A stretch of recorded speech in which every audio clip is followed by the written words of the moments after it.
So just go ahead and raise your hand, and we will ask you to state your name and outlet, and we'll go from there. And please stick around as well. I'm happy to chat with any of you guys and answer any follow-ups. With that, Secretary Wright. Great.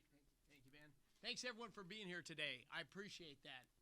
Energy is a lifelong passion of mine. Energy is the enabler of everything we do in our life. It's why we live longer, healthier, more opportunity-rich lives than Americans did and that people around the world did several generations ago. Energy, to me, should be focused on humans, enhancing people's lives, and math, doing that affordably, reliably, and, of course, considering environmental impacts. When I was a kid, air quality in the United States was dramatically worse than it is today. My entire lifetime, we've seen a massive increase in air quality in the U.S. That's fantastic. That's to be celebrated. Today, the policies that get in the way of reasonable energy development and mess up the math are things focused around climate change. We've done almost nothing to change global greenhouse gas emissions, as close to nothing as you can get from endless regulations on electricity that have just driven up prices and driven down reliability in the name of climate change. This impacts American lives dramatically. That's why President Trump was elected. President Trump got elected to bring the focus back to humans about energy, about math, about facts, not silly and, again, unfortunately, innumerate climate politics. So we've just gone through a dramatic winter event. Cold air mass came down over the eastern, more than half of the United States. To give an example of the magnitude of this storm, we had reported just yesterday, every week we report the draws out of natural gas from storage, the largest natural gas storage withdrawal ever reported. That's a symbol of what increased energy demand came with this storm. What is natural gas? It's the largest source of home heating for Americans in the country. It's the largest source of electricity generation in the United States. Of course, we produce fertilizer with it and chemicals and run industry with it as well, but those are less impacted by weather. But heating and electricity demand are driven by weather. You get a cold storm. This was a big cold storm. We had a smaller but also intense cold storm 5 years ago, Winter Storm Uri in Texas, that became famous because it collapsed the Texas electricity grid, led to over 200 deaths, and 4.5 million people lost access to electricity. That's a grid that had lost its way and had a huge impact. This is a much larger storm, a much more dramatic impact. Less than 1 million people lost access to electricity. We wish that was zero. We work and strategize and talk every day about how to reduce that number. And the nearly 1 million that did lose access to electricity in this case did not lose it because generation failed, that we were not able to supply the capacity for the grid. They almost entirely came from icing on local distribution lines that took poles and lines down. My colleagues that are sitting in the front here, and one of them you'll hear from here in a second, worked 7 days a week in rotating shift 24 hours a day to move workers to get lines back up as much as possible. I think roughly 98% has been restored that lost electricity. That is a heroic effort of tens of thousands of Americans traveling across the country to help, and our team here that just coordinated through the night, through the day. And as my Deputy Secretary will walk you through, the unique and different policies the Trump administration brought with this focus on humans. We're going to do things that haven't been done before but should have done before, and we did here. I'm going to start with the big picture on just generation, because this is what gets talked about politically. This is what gets voted. This is what gets put into policy. Then James is going to talk about, Deputy Secretary James Stanley is going to talk about how did we actually manage the crisis during the storm and the great cooperation we got, I think, across 22 states to deal with this thing. But this is, when you design an electricity grid, there's two major criteria. One is you must keep the lights on and the heats running or people die. Hospitals shut down, factories close. This is an enormous asset of a modern society to have an electricity grid. You must design it for peak demand. as we sit here today, there's hundreds of gigawatts of excess generating capacity. We're not stressing the electricity grid right now. Certainly in the Western United States, we're not stressing it at all. So when I hear politicians say, we just need more electrons on the grid, no, we don't. No, we don't. It's the middle of a day and the weather's mild. When the sun shines or the wind blows, it doesn't add anything to the capacity of our electricity grid. It just means we send subsidy checks to those generators and we tell the other generators turn down because we're mailing subsidy checks to these generators. If you want to add to the capacity of our electricity grid, enable data centers, enable us to reshore manufacturing, the only way you do that that's helpful is you have to add to our peak generating dispatchability at that peak demand time, and we don't know when it's going to be. If you can add reliable power at peak demand time, you're additive to the grid. If you can't, you're just a cost center. You're not actually helpful for the grid. So here is, and this is zooming in on peak demand time. We took the peak demand time, which was different in New England and the mid-Atlantic states than it was whatever, but we took all of those moments, those hours of peak demand time, and said who was there, who kept the lights on, who delivered at that peak demand time. And I'll walk across this calendar, and then we compared it to what was that same source doing 365 days ago at that point in time. What does that source typically do? So what you see in this is when peak demand goes up, you got to produce more electricity than normal.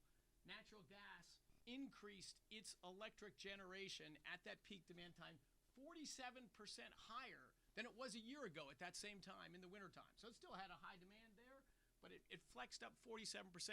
Of course, it also flexed up dramatically for home heating at that time. This is an energy source that's there when you need it. Coal generation increased 25% at peak demand time from where it was a year ago. And think of those efforts. We're shutting down coal plant. Coal electricity is all in the decline.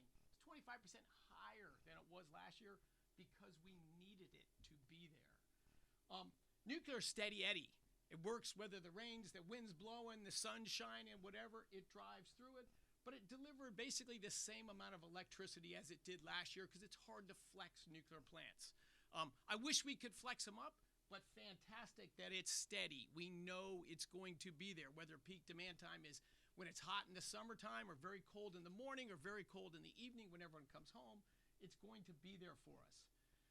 The sources that are so touted and so we hear about constantly, wind generation. Of course, we have enormous installed wind capacity across the country right now.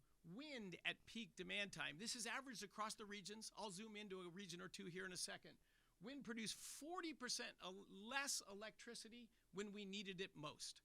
This is actually an overperformance of wind compared to that winter storm Uri 5 years ago that came down in a high-pressure system, sat there, wind power collapsed by 60 or 70%. This was a storm that had precipitation. It had a low-pressure system, so we had moving air. So that's very disappointing that we lost 40% of our capacity. It's done worse in most high-pressure systems in the summer and the winter. Hydro and geo are reasonably stable and reliable. Solar is pretty meaningless in the winter, whether you have a storm or not. So massive solar capacity across the United States, not a meaningful amount of electricity generated during the storm, and not a meaningful amount of electricity generated last winter at the same time. It's just, it's not an all-weather power source. To just look at the generation, when I read these articles, well, we're going to put in, 5 gigawatts of new solar. That does not mean you get 5 gigawatts of power generation as you might with a nuclear reactor or a gas plant or a coal plant. In fact, if you looked averaged across all the regions, if we looked at the capacity of solar, how much did it actually deliver relative to its capacity? If you had 1 gigawatt, you got 110 megawatts from solar when we needed it most. Again, this was a storm with precipitation and low pressure systems, so we did have wind. Wind only under-delivered by 77% relative to its capacity. So just another thing of saying, when you read these, it's gonna supply 300,000 homes in New England. Like, nonsense. Capacity factors don't matter. It's what do you deliver when we need it. So where did we get electricity for all of the this is the data like I showed in the first pie, but just given into market shares. If I took the peak demand time in Florida, the peak demand time in the Southeast, the peak demand time in PJM, the peak demand time in New England, they were at different times in different places, and just averaged across all those regions. Where did that electricity come from? Natural gas, again, it's the workhorse of America's grid, pretty much 24/7, but it grew its market share even though demand was higher. Coal, look at coal, 24% of U.S. electricity, 15% from nuclear. If you look at where do we get electricity from last year, averaged over the whole year, you'll see natural gas is 1, nuclear is 2, coal is 3, or some people will say wind. Wind average amount of electricity is similar to coal, way higher installed capacity. But when you needed it, coal is able to ramp up and be there. So coal was 24%. Nuclear on average is about 20% of U.S. electricity, and it keeps delivering that amount of electricity, but when demand goes up, that same amount of electricity is a smaller piece of the pie. So this isn't nuclear going away, it's just the demand pie was bigger. Wind, 8%. 8%, think about that. A third of what coal delivered, despite massively more installed capacity, massively more money invested in wind generation, transmission, hundreds of billions of dollars of subsidies. Hydro and geothermal, these are pretty steady energy sources as well. They're not at huge scale right there, 4%. Solar, 2%. And other, which is, think of this as solar and batteries. This is wood, refuse, oil. This is all the other sources of electricity generation. But if you look at that, oil's here. What kept the lights on? Nuclear, natural gas, and coal. Let's look at New England. New England, again, very cold in New England. Very cold in Florida. Keeping the lights on and heating working is just critical for humans. This is at peak demand time in New England. First thing I'll point out was, what was the largest source of electricity generation at the time where it matters, at peak demand time? Oil was number 1. This is crazy.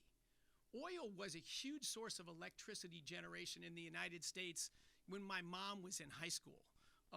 That's when we used a lot of oil for electricity generation.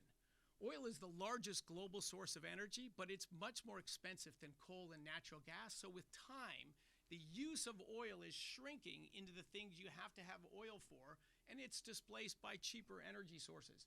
But in New England, just bad policies, bad politics around energy has made it so that they don't have enough capacity to bring natural gas in when it matters at peak demand times. So these plants that can run on natural gas have to be dual fuel plants. So when it gets really cold, all the pipeline capacity is filled coming into New England.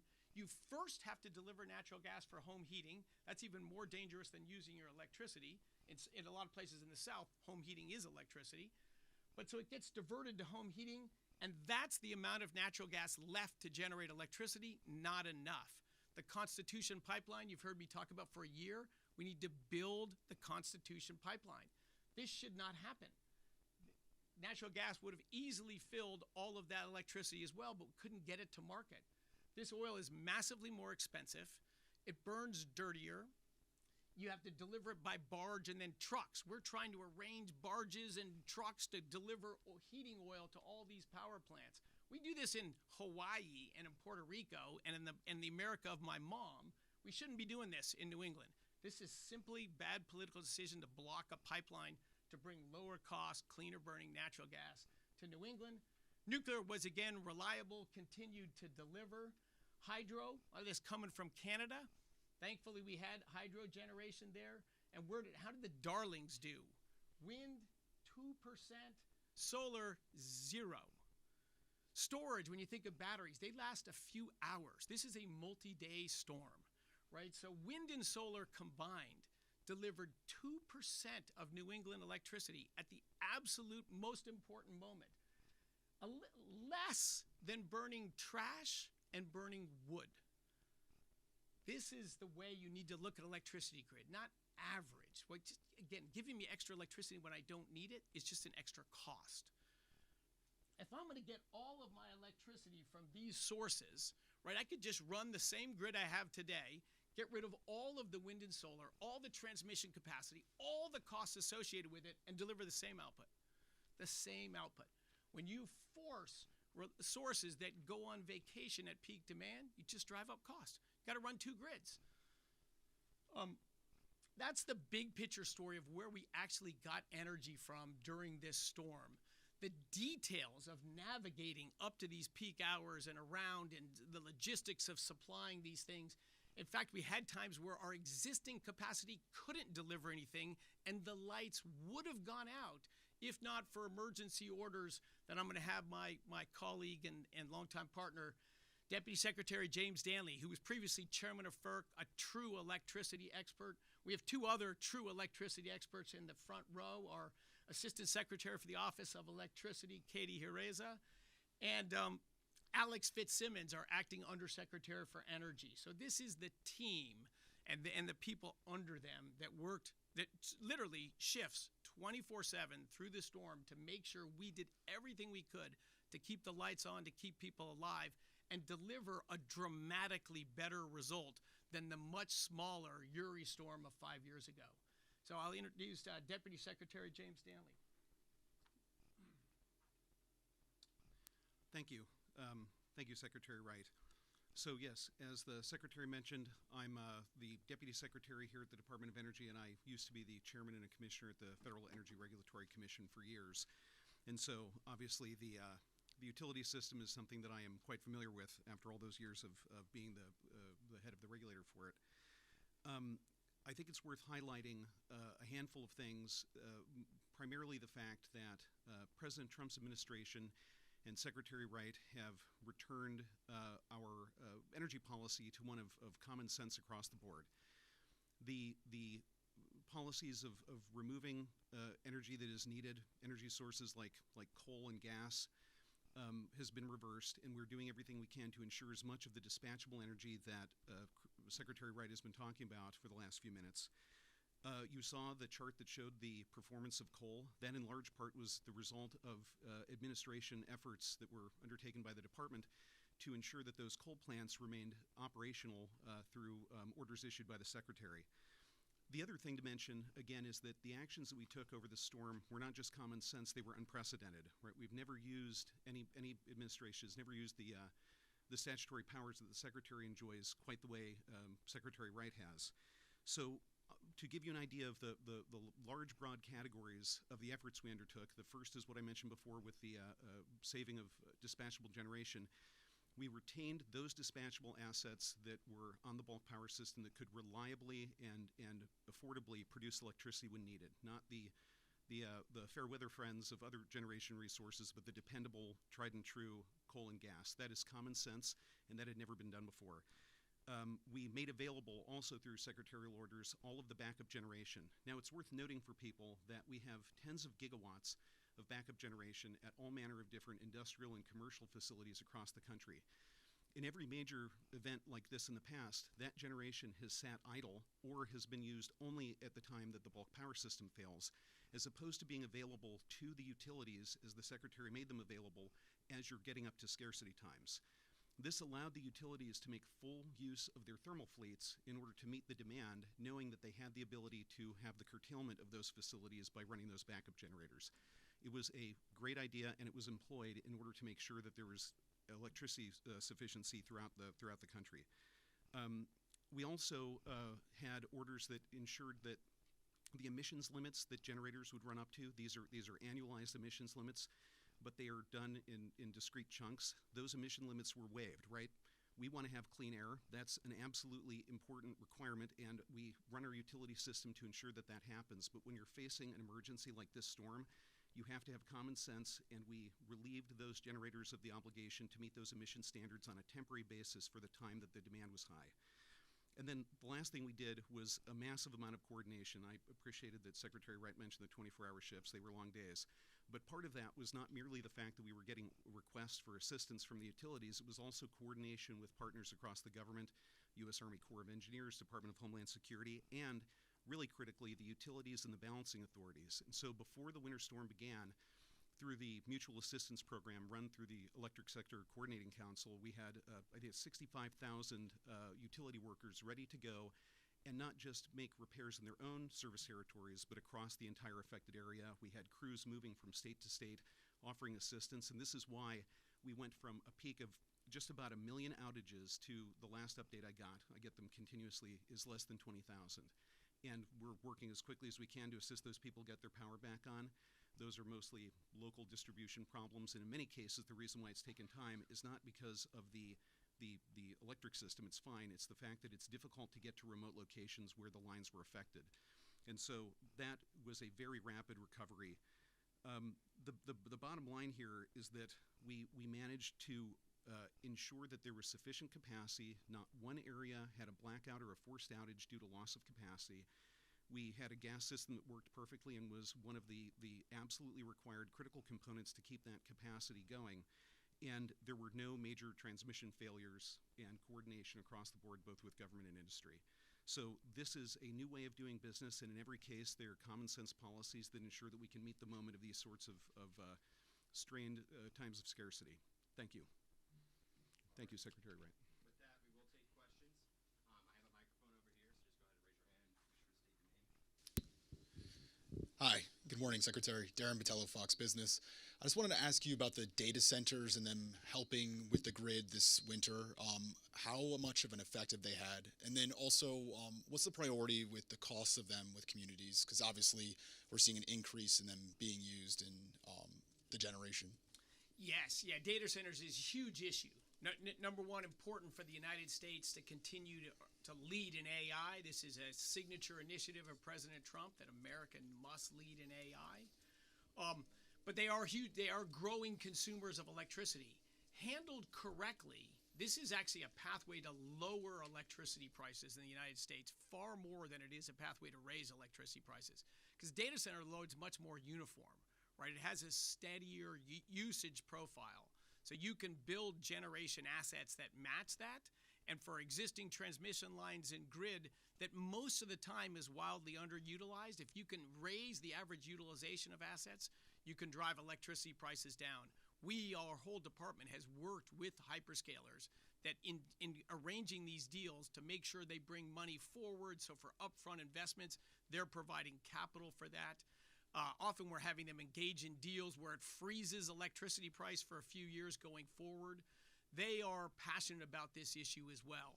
But in the long run, it's a good thing for our electricity generating system to have more levelized loads from data centers. And of course, this is America. We've tripled our oil production in the last 20 years. We've doubled our natural gas production. We've barely grown our capacity to generate electricity. This is why we have not reindustrialized yet. This is why we are not on the policies of the Biden and Obama administrations. We're going to have no chance to compete in the AI race. We need to bring common sense back across the whole electricity sector. Deputy Secretary Danley talked about that during the storm, but we need that more broadly. We need to grow our electricity production capacity and drive down the prices for Americans. And that's what this administration will do.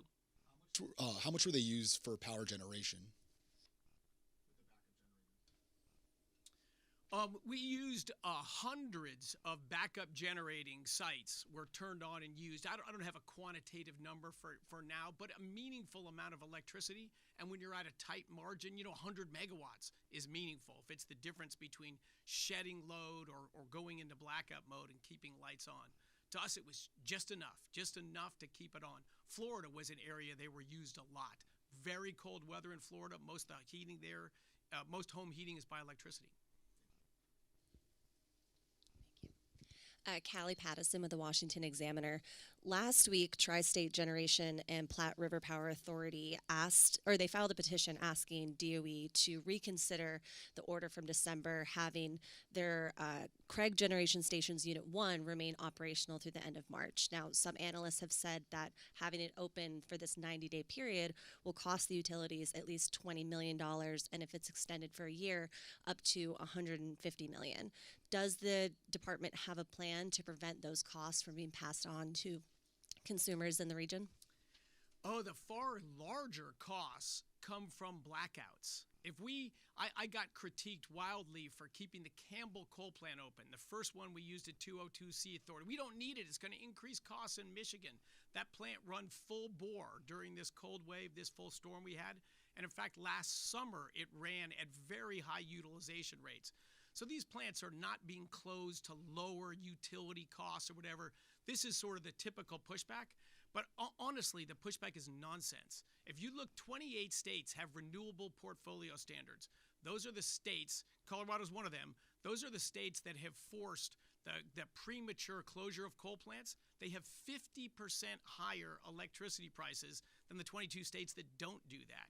So as you saw from here, keeping coal plants on allows you to meet peak demand and allows you to keep price rises down. They're not a cost center. They're a security generator, and they're a cost downward driver.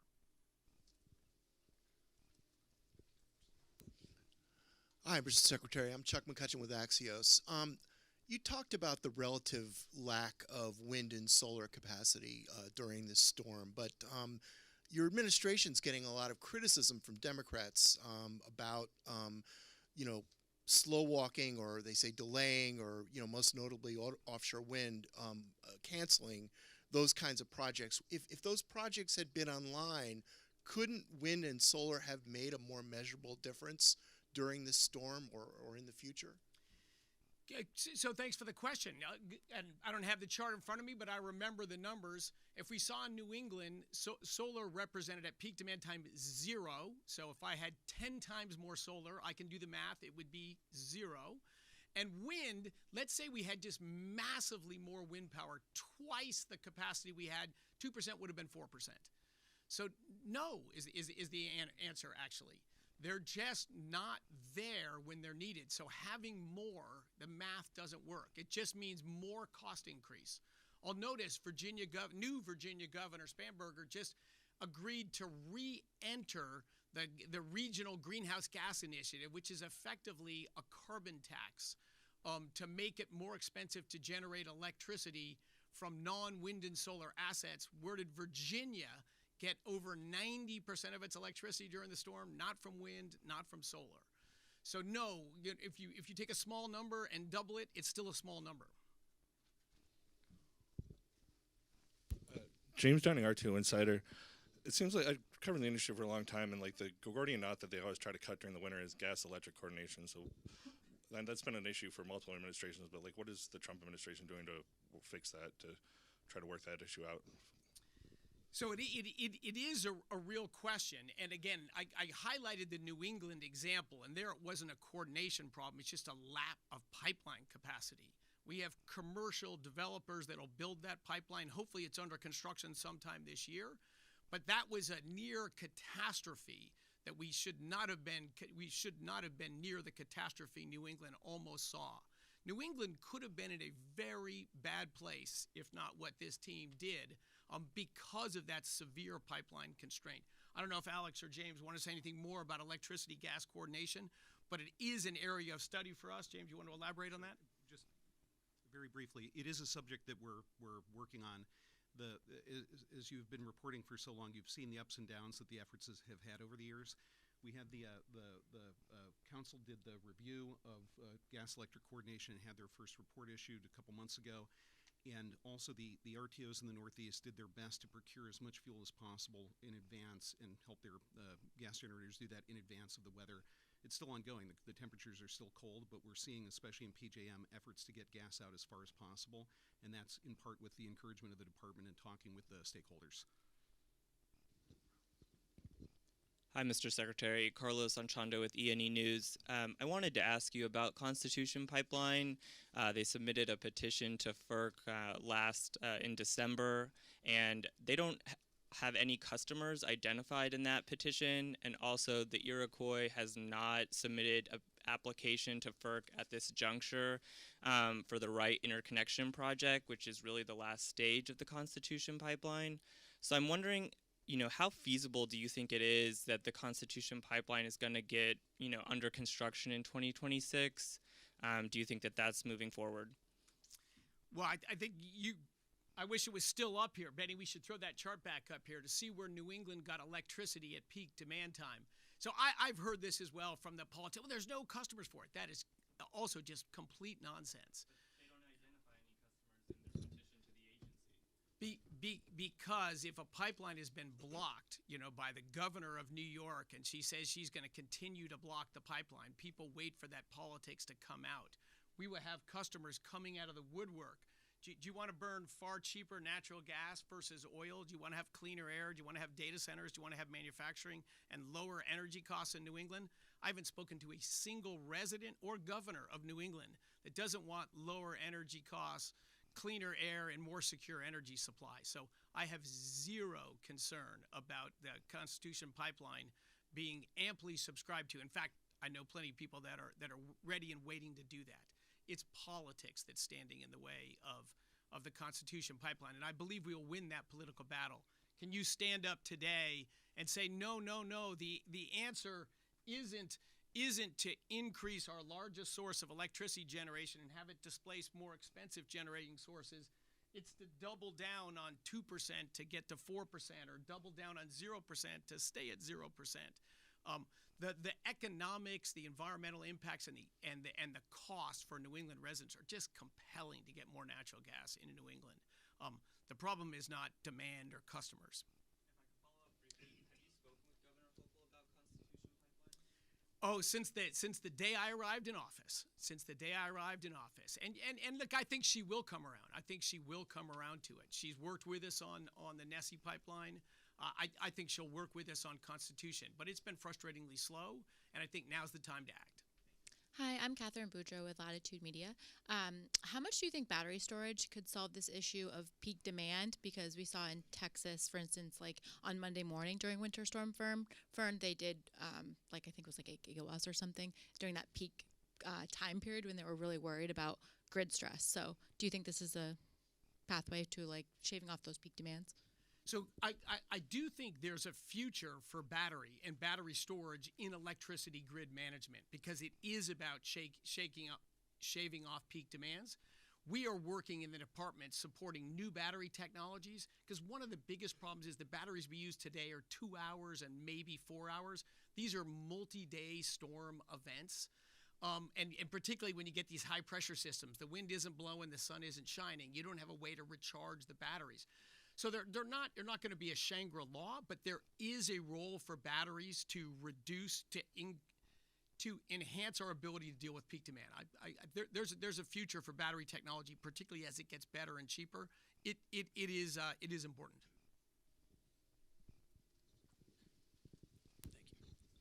Thank you, Secretary. Christopher Salas, Hearst Television. So 2 questions for you.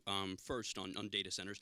Are Americans right now paying higher utility costs, in your opinion, for data centers? And could you just give an update from the administration in terms of what you're doing to try and prevent that?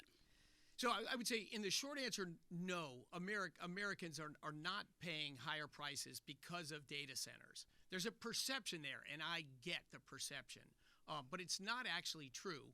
And I'll come out, I think, soon with some more data like this on energy, on big picture. But it's where we look at electricity prices over the last 5 years across all 50 states in the United States. And the most clear trend there, besides if you have a renewable portfolio standards, you're going to have much higher electricity prices than states that don't. But if you look at demand trends, the state with the fastest growth in demand over the last 5 years is North Dakota. Is the only state with lower nominal electricity prices, let alone below inflation. And if you look at other states with fast demand growth, they're all in the low-cost electricity markets. If you look at New York, Massachusetts, Delaware, California, and several other states, they have less demand today than they had 5 years ago. They have the highest electricity prices. I could say the same thing in England. England produces almost 30% less electricity today than they did 15 years ago. In Germany, it's over 20% less electricity. When you have reduced consumption, you get massively higher prices. So that's why I come back to that point. Data centers are actually a way to drive demand up and prices down. Shouldn't be opposing them on the basis of cost, is what you're saying. They should not. There's a perception there, but the perception is incorrect. I understand people seeing this big industrial development, they're concerned about it, but it is a pathway to lower prices, not higher. Just, our viewers from Oklahoma City to Boston. Yeah, absolutely. Just one more. Is the grid ready for the next big storm? If not, what are the biggest upgrades that need to be made right now? A lot of improvements need to be made on the grid. Also, you look at California, the massive investments in wind and solar, what did they starve? They starved the investment of maintaining the grid itself. Remember the campfire? It was like 100-year-old transformer, or switchgear that failed at the site, 100-year-old piece. So yes, when we thought the road to Shangri-La was to spend all our money on new transmission and to build wind and solar, we lost our eye off reliability ball on steady grids. So yes, our whole team is trying to have a large pivot in where dollars are invested. With the goal should be we want the most reliable, most affordable electricity for Americans. That's what drove electricity policy for 100 years. And then we got off track 15 years ago, and we don't focus on that. We just focus on we're going to decarbonize our electricity grid by building wind and solar. It doesn't work, but it makes electricity more expensive. It makes the grid less reliable. James Rosen with Newsmax. Thank you all for making yourselves available. I ask out of genuine interest first, where did your mom go to high school?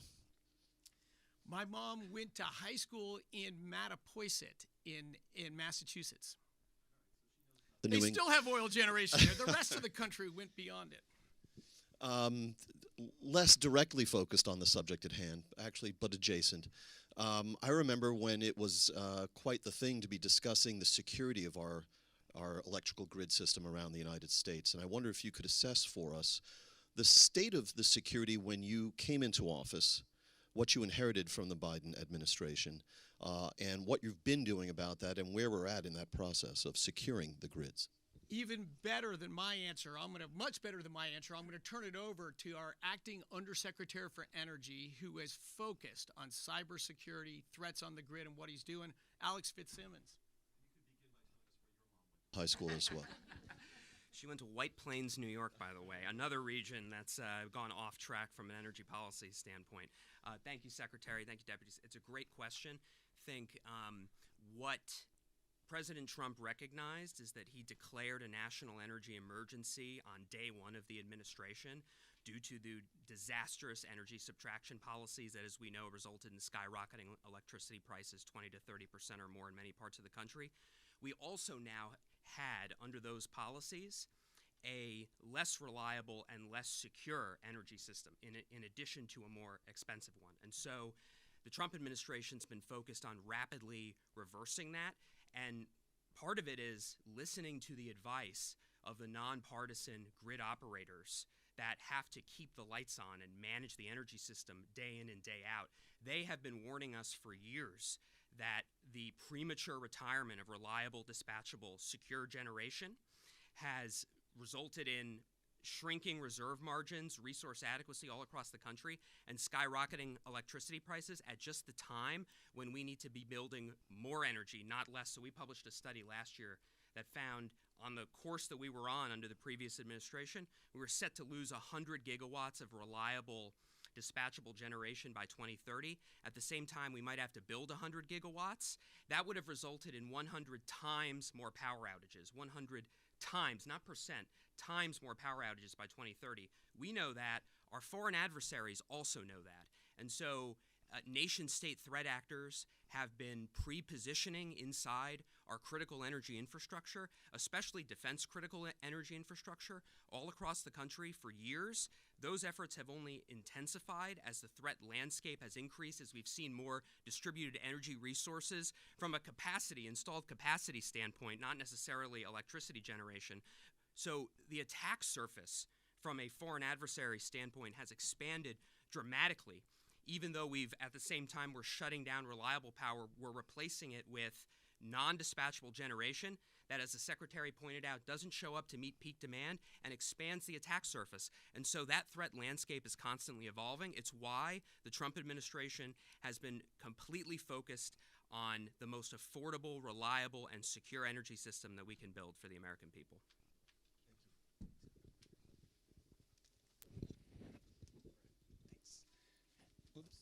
Hey, thanks so much, Brad Plumer with the New York Times.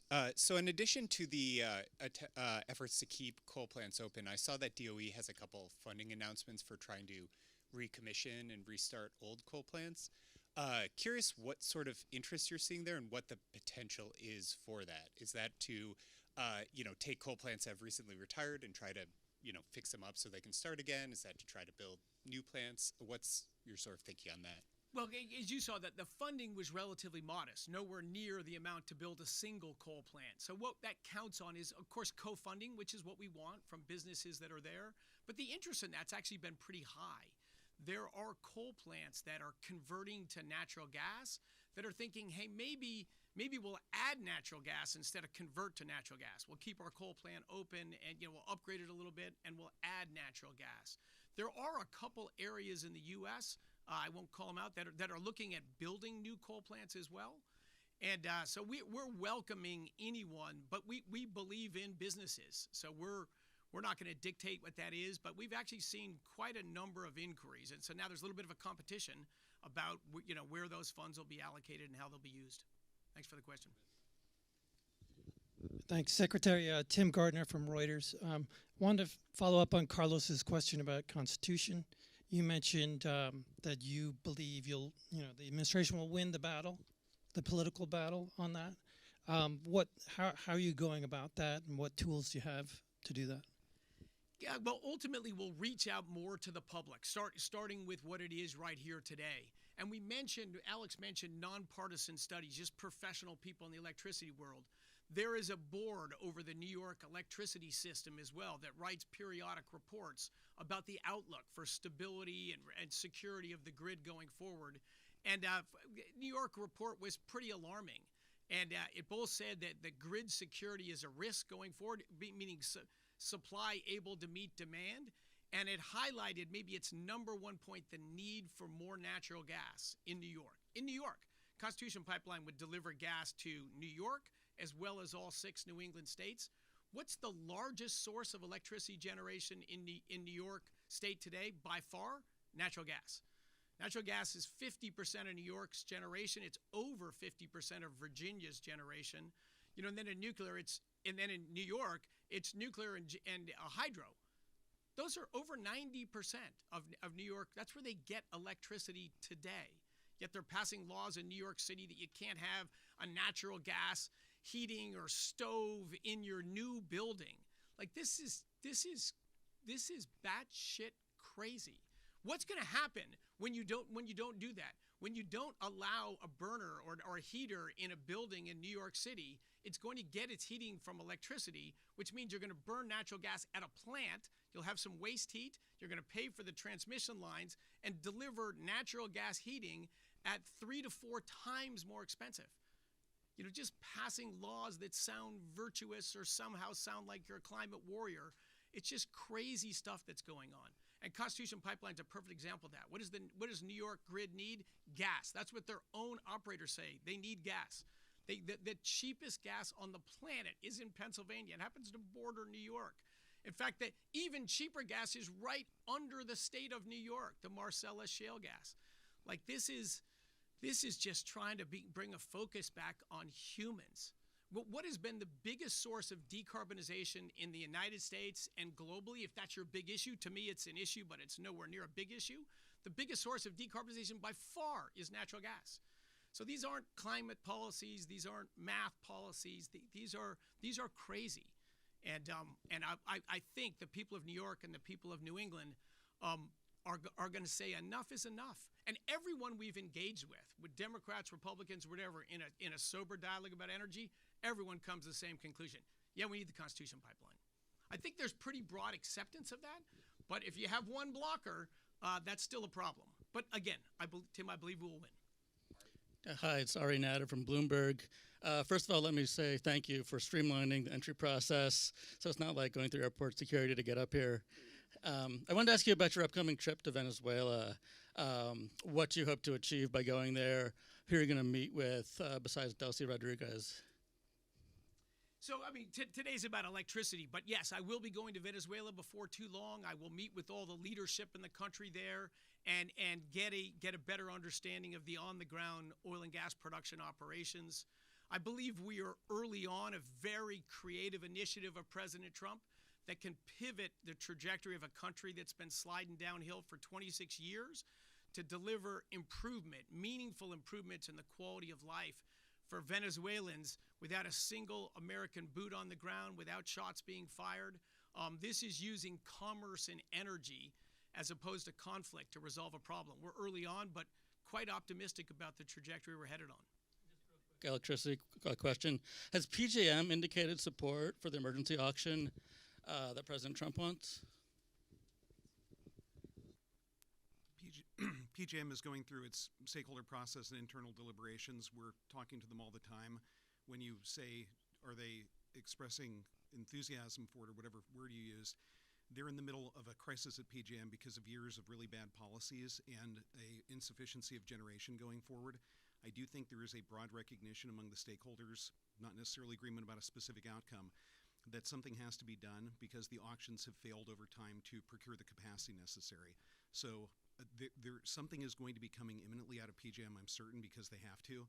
But as to what exactly it is, ultimately we don't know. But everybody recognizes that there's a problem. Hi, thank you. Sylvia with GovCIO Media and Research. I was just wondering if you could pull on the thread a little bit more about cybersecurity and the critical infrastructure that comes, after storms a couple years ago. There was copper stolen out of copper pipes in a school in Baltimore. So I was just wondering if you could talk a little bit more about the critical infrastructure and cybersecurity part. Thank you.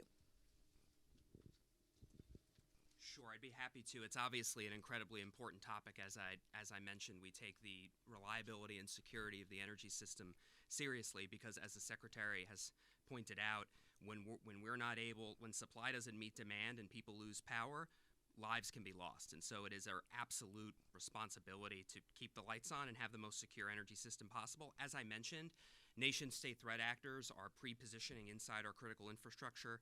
This is publicly available information. They want to hold our critical infrastructure at risk for a time and place of their choosing.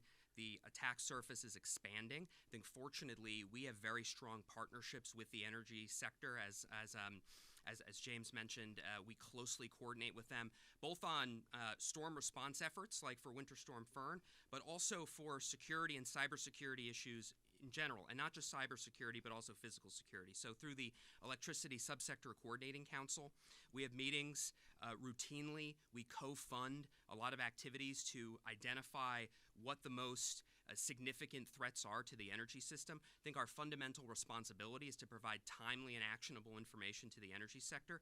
We do that with one program we have that's called the Energy Threat Analysis Center, where we co-locate with cleared industry partners and DOE staff. We have access to classified information. 80% of the energy system is actually owned and operated by the private sector that would not routinely have access to classified information. So we know what the threat information is.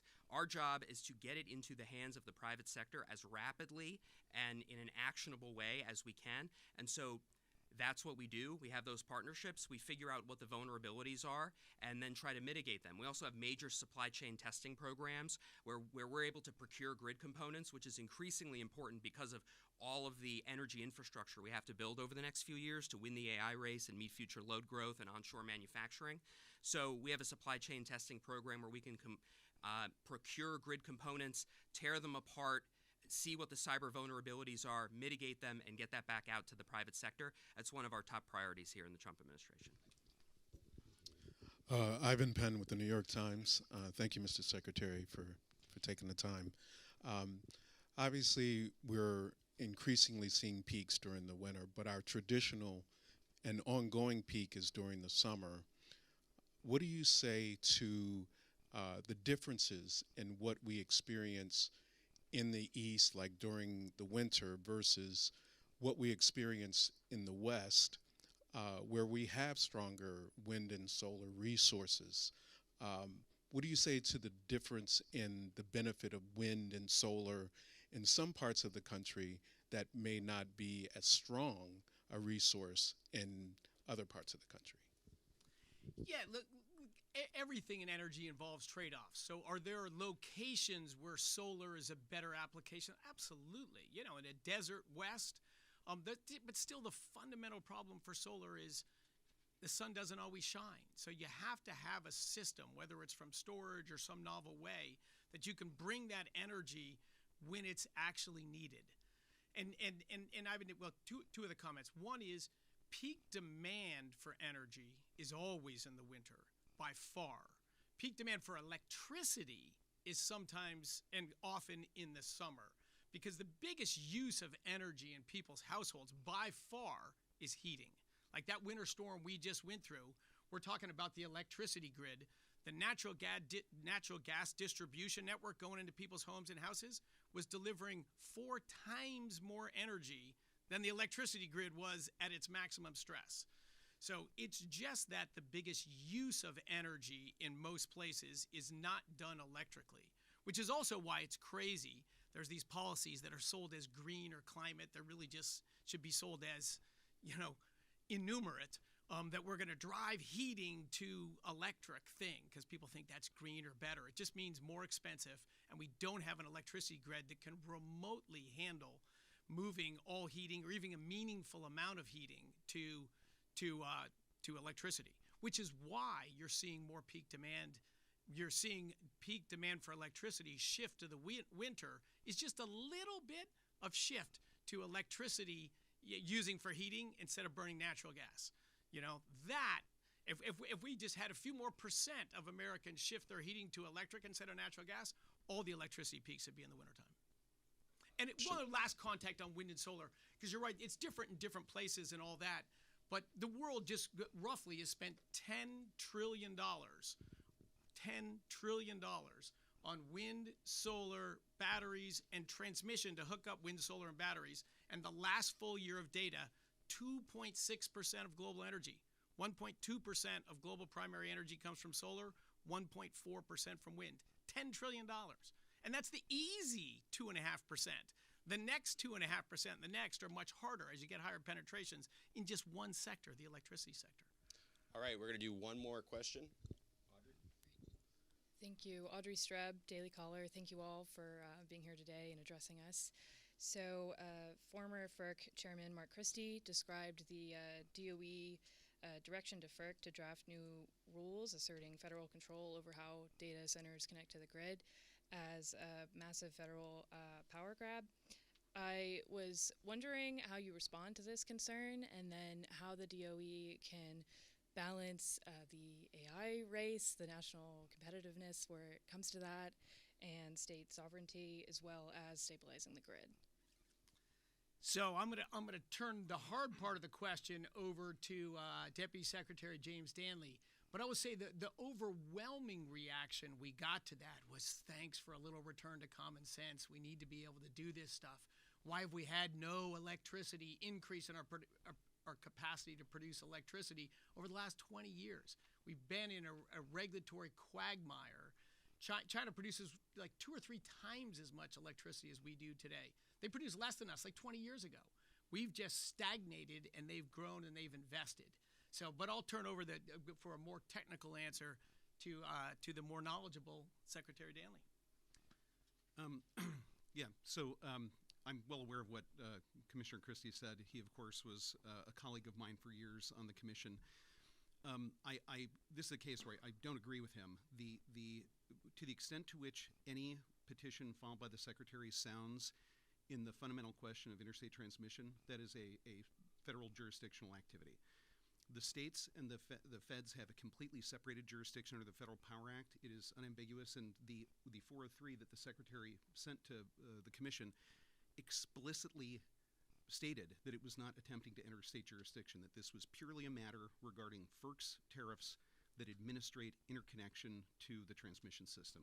And so if you read the plain terms of that 403, it does not contemplate that, because the jurisdictional lines are unambiguous and have been maintained since the Federal Power Act was passed a century ago. I'd love to end by thanking everyone in this room, working the cameras, the reporters, asking the questions. Like, energy is just this fundamental thing to human quality of life, to the future of our economy, to our national security. It's complicated and it's not understood by many people.